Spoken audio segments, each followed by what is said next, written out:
হে আল্লাহ, আজকে 40 বছর যাবত এই বোতলে আমি বন্দি। তুমি আমার ওয়াদা করছিলা তোমার একটা নেক বান্দা আইয়া আমার এই বোতল থেকে উদ্ধার করবো আল্লাহ। আরে এই বোতলের মধ্যে আবার কে বন্দি? কে ভাই আপনি? এই বোতলের মধ্যে আবার কি করেন? তার মানে তুমি আমারে দেখতে পারতাছো? তুমি সেই নেক বান্দা যে আমার এই বোতল থেকে মুক্ত করব। তুমি যদি আমার 3টা প্রশ্নের উত্তর দিতে পারো তাহলে আমি এই বোতল থেকে মুক্তি হয়ে যাবো। ঠিক আছে, আপনি তাহলে আমাকে প্রশ্ন করেন।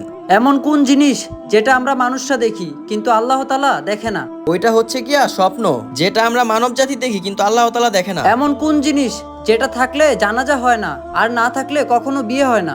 ওইটা হচ্ছে মানুষের রুহু, যখন থাকে তখন আর জানাজা হয় না, আর যদি না থাকে তখন বিয়ে হয় না। 3 নাম্বার এবং শেষ প্রশ্ন, এমন কোন জিনিস যেটা ইসলামের মধ্যে জায়েজ কিন্তু আল্লাহ তাআলা পছন্দ করে না?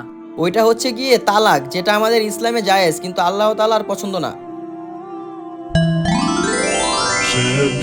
হে আল্লাহ, তোমার কাছে শুকরিয়া। হে আল্লাহ, আপনি আমাদের সকলকে হেদায়েত দান করেন। ভিডিওটি ভালো লাগলে কমেন্টে সবাই আমিন লিখবেন।